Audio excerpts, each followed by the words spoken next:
We are approaching the Game Week 3 deadline of the EPL season. Can you believe it? Man, time is flying, and we've learned so much over the first 2 weeks, so let's jump right into it. You know, FPL is such a funny game. We spent so much time debating between Odegaard, Saka, Martinelli, Rashford, Foden, Fernandez, and you know what? In Game Week 2, if you didn't own Mbumo or Matoma, you were heavily punished. Like, those guys are the highest players with EO that got massive points this week. It's such a funny game, FPL, isn't it? But before we jump into Game Week 2, I want to just review my thoughts from Game Week 1. The most important thing to discuss is going to be that KDB injury. KDB is a world-class playmaker. He puts things on a plate for his strikers. I honestly feel like at times KDB has been the best player in the Premier League at certain stretches over the course of the last 5 years. So it always sucks to see such a great quality player go down. It hurts even more because KDB is getting towards the end of his career and we don't have that many matches to go watch him play in his prime. So I hope he recovers. But in the past, whenever KDB got injured, Man City didn't really have that many problems. They'd have enough players that would help them tick over. Players would step up like Gundogan and Mahrez, but those guys are gone. So who are Man City going to rely on? It's got to be Phil Foden and Julian Alvarez. This is going to be Phil Foden's breakout season. I already thought this once I knew Gundogan was gone. But now that KDB's injured, man, Foden is going to absolutely smash it this year. He's the one player in FPL that I'm absolutely scared of. So I'm going to be looking to bring him in at some point, potentially, if he starts to pick up form. In Game Week 2, he was balling, bro. He created 7 chances for Erling Haaland, and that's against Newcastle. Imagine what he's going to do versus Sheffield and Fulham. So if you took on the risk and started with Foden in Game Week 1, you really just wanted to get to the lottery because I feel like there's a lot of points coming your way. We have Julian Alvarez as a great option as well. I feel like it's just very hard to sell some of your midfielders this week because there's so many great fixtures. Arsenal are playing Fulham, Manchester United are playing Forest, and like the Brighton guys have been killing it against other teams. So why would you look to sell them right now against West Ham? That's like a mediocre team in my mind. So if you had them, you'd probably hold. It's just tough to get to a Foden this week. I feel like it's easier to get to somebody like Alvarez. You know, there's not that many great strikers in this game. And the fact that Alvarez is priced at 6.5, and last year, every time he started a match, he got 6 points per match. And at this season, he started 2 matches and he's already put up 6 points per match already. He's showing exactly what he did last season. And again, you can't really predict the minutes. Like, Pep Roulette's gonna exist, but players like Phil Foden and Julian Alvarez are just great options. If you have 2 free transfers, I'd recommend just using one of them on either Foden or Alvarez. It just depends on how your team was structured, and that'd be a great transfer moving forward. Obviously, you know, if you have other fires like Gabriel or you don't have a Chilwell, I'd probably prioritize that over a Man City player, but those are the players that I've got on my watch list, and I'm pretty scared of what Phil Foden's gonna do this week. You know what hasn't surprised me? Arsenal are overperforming their XG already. Bukayo Saka with the banger from outside the box. He's playing hot and the season's just started, so I can't wait to see what the season has in store for him. When I started the season, you know, I thought Bukayo Saka was underpriced and he really just proved everyone right. His ownership is so high that his points really don't matter, but it's great to see him get off to a great start. In Game Week 2, they had a narrow win, a 1-0 win versus Crystal Palace. They dominated the match, but they didn't create as many chances as I expected of them. Is that because Arsenal attack was stalling, or is that because Crystal Palace's defense is actually pretty solid? I think it's both, to be honest. And whenever I've noticed that Gabriel Jesus is out of the team, they create less chances for the mids because a lot of the chances will just fall to players like Nketiah or whoever's in that striker position. But I'm not worried about Arsenal offensively. I really wanted to scout how they were looking defensively. And to me, wow, they really blew me away defensively because they were really strong last year in the first half of the season when Saliba was back in the team. I know right now Gabriel's not in the team, but they don't really miss him that much. Saliba's playing great, and they already have Partey playing great from last year, and they added Declan Rice to that. Like, how are you going to get past a midfield of Declan Rice and Thomas Partey? That's just really, really solid. So I think defensively, you can trust Arsenal assets. They're just really cheaply priced and they're great options. That's not really any surprise. I feel like it just hurts for those people that went with Gabriel because you had the same idea that I did, but I got lucky and I got the news that apparently Gabriel could potentially be benched. And there's been a pretty big swing in 2 weeks from points if you started with Saliba instead of Gabriel. It's one of those things in FPL where you just got to move on, just hope you get some positive variance throughout the rest of the season. But if you started with somebody like Gabriel, some of my recommended transfers would be somebody like Ruben Diaz, who has 5 great fixtures coming up, and he has the most expected minutes of any Man City defender. If you don't have the money to get there, I'd probably make a sideways move to Saliba, potentially even go down to a 4.5 that'll help rotate with the rest of your squad throughout the season. Interestingly, Brighton have been absolutely cooking. In the first game, they put up 4.4 XG, and in their second game, they put up 3 XG.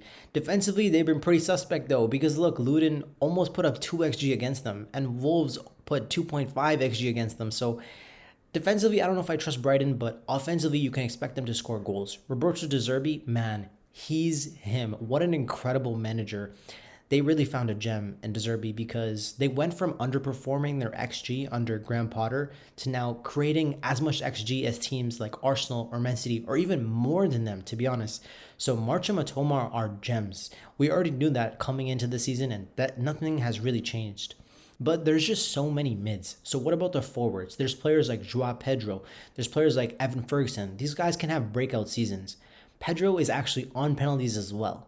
And the fact that he's cheaper than all of the mids and all of the strikers is pretty surprising to me. I feel like FPL messed up his pricing and underpriced him. So he'll definitely be an option at some point, especially given the news that Julio and Suso is injured too. But I know De Zerbi likes to play and he rotates a lot, especially in that striker position. So I'm not sure if I want to go there right now, but I want to see how things play out. I want to potentially see how things are in Game Week 7, Game Week 8. They have great fixtures from Game Week 10 onwards, but I want to see what the rotation is like when Europe starts. So for now, I'm just going to be staying away and potentially going to them at some point. But if you already started with Pedro, I think he could be a hold because of how cheap his price is, as long as he gets enough minutes. If not, you can always just move upwards later. So it's a great option to have, and I think Brighton are great going forward. You have no worries about their attack at all. One of the key questions I ask myself is, what is optimal? Because information changes so quickly. Like in Game Week 1, something that was optimal then may not be something that's optimal in Game Week 2. I'll give you an example, right? When I started the season, I thought that Bukayo Saka was absolutely nailed in my team. No chance that I'd be selling him at any point throughout the season. I think he's underpriced. But now coming into Game Week 3, I actually am contemplating going against players like Saka and even players like Rashford. It's funny because they've been underpriced, and I could be falling into this narrative bias, but if Odegaard's potentially on penalties, wouldn't you just pick Odegaard over Saka? It's something to think about, because when we look at their XGI from last season, it's pretty similar. And Saka was on pens last year. So if you just took the pens that Saka had out of his XGI, it would be pretty similar amongst the three. So why not just go for the guy that's potentially going to be on penalties? I just don't know who to trust. That's the issue. I just don't know what to believe, because Arteta has a track record of not being trustworthy of the things he says in press conferences. I know he mentioned that, it was up to the leadership of the players on the pitch, and that checks out because that's what Odegaard mentioned in his interview, that he asked Saka to take the pen. So you could have this narrative that, hey, Saka is still on penalties, but for me, I'm thinking about those moments, man. Like, Saka has missed some pens. He's younger. He missed the pen for England. He missed like a clutch pen against West Ham when they lost last season. Obviously, I'm just highlighting the moments of the times where I remember him missing penalties, but I just think it's something to keep in mind. And it could just be that they're trying to ease Saka out of it. They don't want any narrative or negative stigma associated with him not being on penalties anymore, like he's not good enough, and they're trying to protect him because he's young. So it wouldn't surprise me at all. And that's why I just think potentially Odegaard is going to be the penalty taker going forward. At least that's the assumption I'm going to be operating with. And so to me, in the back of my mind, I've been thinking like, hey, like Saka went from being the most nailed player in my team to being someone that I don't mind betting against at this point because of the uncertainty. So it's just a really interesting scenario how someone that was completely optimal in Game Week 1 is potentially not the optimal choice in Game Week 3. It's wild how things change, and it's just so important to not be brought and stuck into narratives. And I'll give you the perfect example with my team. So I started with Luke Shaw in defense. And you know what? United were playing terrible in Game Week 1, so I knew I had to move them on. And that's not what bothers me. But I started with Konza in my defense, because I knew United in Game Week 2 were playing Spurs, so that'd be a great opportunity for me to play my Aston Villa defender against Everton, because last year, Everton weren't that great. But in Game Week 1, Aston Villa got absolutely smashed by Newcastle. So I was nervous. I was like, man, Aston Villa have this high line. Like, what's going to happen with them? That's the thing. I got caught up in the narrative. And so what I decided to do, because I saw how high Chilwell was playing, I was thinking in my head, like, okay, Chilwell has a lower chance of a clean sheet than Konza, but he has a higher potential chance of an attacking return. And also on top of that, Chilwell has higher effective ownership. So his points will hurt me more. So I just think when I made that 50-50 decision, I went with Chilwell. I don't regret my thought process. I just sort of am disappointed with the result. Because if I didn't make the early transfer and go from Shaw to Chilwell from game week 1, I wouldn't have even contemplated playing Shaw in game week 2. So it's one of those things where I left points on the table. It kind of hurts, but I just want to keep in mind, like, I don't want to get stuck into the narrative, and I want to continue to just believe in the thoughts that I have, take the information that comes in week by week, but remember the thoughts and assumptions I've made about certain teams. For example, like Brighton having a great attack, Aston Villa being one of the most solid teams in the league. So things like that, I just want to remember the foundations of the things that I have.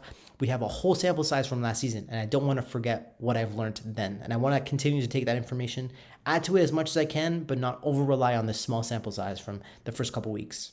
You know what? This season has been great. As much as there are great teams, there are very poor teams as well. To me, Sheffield and Luton just don't create enough chances. Sheffield specifically, I just don't think they have enough going forward. And on top of that, Everton, bro, like DCL, man, like you are such a quality player. You know what? So much of this league is about ball progression and playing out from the back. And I think that's really suited to DCL getting a lot of goals because a lot of teams are looking at bringing in center backs that are a little bit shorter, greater on the ball, but DCL can absolutely attack them in the air. Like he's great at jumping, leaping, and heading the ball in, but the guy just can't stay fit. Like he's like guaranteed goals for this team. If he stays fit, they would stay in the Premier League. But the fact he's been injury prone and in and out of the team, like even this week he got a facial injury. It's just so random. Like it's just all this stuff that happens with DCL. It's ridiculous. And it's funny because 2 years ago he was the type of player that you could have triple captained in a double game week, and now it's like I'm sitting here like Everton could potentially go down if he doesn't stay fit. So keeping him fit is going to be really important, and even when he does come back, they won't be playing him for full 90 minutes because he's really important. Without him though, they have a big shot at going down because I don't think anyone else in the squad can really score that many goals. Speaking of a team that's missing a striker, Fulham. I know I didn't really put them on this sheet, but Everton, Sheffield, and Luton are by far the worst teams in the league to me right now. But Fulham are not far behind. They can't really create that many chances. Mitrovic was a talisman for them last year. When he wasn't playing, they played garbage. And it's been like that for the first 2 games of the season already. So those are the 4 teams I'm really going to be looking to target defensively and offensively. I just don't rate them at all. And so those are the teams I'm looking to target over the next couple weeks. But let's see how things go. It's a small sample size, but so far, those are the teams that I think could potentially go down. Ben Chilwell is a really interesting topic because, Chelsea ended up beating Liverpool and signed Lavia, and they signed Caicedo. So those are the types of mids that are going to lock down your midfield, especially by having somebody like Enzo Fernandez in there as well. I really trust their mids. They're going to take time to integrate and become the best version of themselves as a team, but they have enough players to have a strong defense. They also have Thiago Silva anchoring that defense back there, and that's somebody that you trust and you can rely on. I don't really like Robert Sanchez. I can't believe this guy's going to be starting for Chelsea. I'm not a big fan of him at all, but I just think that Chilwell is just a really interesting asset because is he playing left wing or is he playing left wing back? So I don't really know where he's playing, but he was just so advanced for Liverpool. He even scored a goal that was offside. And I just remember that, and I was absolutely freaking out because the ownership within elite managers of Chilwell is 80%. That means 80% of managers that are, the elite managers, they own him. So those points would have absolutely killed me. So I was really happy that goal was offside in Game Week 1. I already had a fear going into Game Week 1. I knew this information going in, but the way he played and the positions he was taking up, man, you really just got to move to Chilwell. If you're looking to make a defensive transfer and you have money in the bank, Chilwell is the number 1 option, bar none. The fixtures coming up are absolutely gorgeous. Bournemouth, Nottingham Forest, Luton at home this week. He should pick up at least an attacking return or a clean sheet this week, and I think he can do that for the next couple of weeks for sure. And then you can move on to somebody like Trippier or Fabian Schär. Newcastle fixtures are looking absolutely gorgeous. Just try to make sure you have enough money to get there. Manchester United were absolutely awful. Rashford, was last year a purple patch or are you him? Because honestly, I'm starting to doubt that. The positions that he's been taking up, I'm not sure they really suit him. I feel like his best position is on the left wing, but Ten Hag looks like he wants to give Garnacho minutes. But when I think about the way the team is structured, Garnacho's trying to cut in and shoot. And you know what Anthony's trying to do? He's trying to cut in and shoot. The only player that wants to pass is going to be Bruno. And Mount's been pretty non-existent. I don't think he had any chances created throughout the first 2 weeks. So it was just terrible. Like, just looking and owning double Manchester United mids just doesn't feel right. And the combination between Garnacho and Rashford is trash. So let's see how Erik ten Hag evolves like over the next couple of weeks. I trust him enough to make the right adjustments, and that's why I want to be patient with my Manchester United assets, especially given how strong the fixtures are. But those guys, man, they're on the chopping block potentially if I don't see some improvement over the next couple of weeks, especially Rashford. Bruno, to me, he's going to be a set and forget. Like, regardless of what's going on, I don't think the penalty duties are ever going to be going away relative to what happened to the Arsenal assets. Bruno is going to be my set and forget, no doubt, especially at that price. But Rashford, he's the guy that could go if things don't turn around. And it's not just the poor form. Now we've seen that Luke Shaw is injured. Mason Mount's injured. Like, I have no idea what's going to happen to this team, and there's a chance they don't even make top four given the amount of competition there is to make it this season. I know for sure Arsenal and Man City are going to be there, but there's so many teams that could do it. Liverpool could do it. Chelsea could do it. Newcastle could do it. Man U need to have a great season. They can't continue to underperform in their XG, so let's see how things evolve, but I do like the signings that they made. I think Onana is playing great. He made a lot of saves in the first week. That pass in game week 2 all the way to Garnacho on the left wing was absolutely gorgeous. You can tell it's so interesting, but it's interesting to see how a goalie can actually allow a team to create more XG. It's crazy how football's evolved over time, but right now, I'm just not certain about the team structure of United. I feel like there's so much uncertainty there. Rashford could be somebody that's going out the door on my team, but I want to give it some time. So let's just see how things evolve over the next couple of weeks, because I know Rashford and Bruno are proven FPL picks. So let's just see how things go. But for now, I have my eye on potentially moving them out if things don't improve. Moving on to my team review from last week. I mentioned this earlier, but I started Chilwell over Konza this week, and that breaks my heart because I left some points on the bench, but it is what it is, and I'm just happy that I have a player like Konza in my team. I really trust Aston Villa defense. I really think that they're just such a solid team overall. That's why I have Watkins in my team as well. But for me, I went with Konza over any other Aston Villa defender. One, because he's 4.5, and two, because I feel like he'll be playing right back at certain points over the season. I'm not sure if Unai Emery really trusts Matty Cash. So let's see how things go. But I really like Konza. I'm excited. The fact he got me some points on the bench, it hurts, but I'm just hoping that eventually I'll be able to rotate him and maybe he'll get some points in my team. So that's great. And I know Botman's on my bench as well. And I know for sure at some point when the fixtures change, he'll be in my squad for sure. So those two are great rotation options.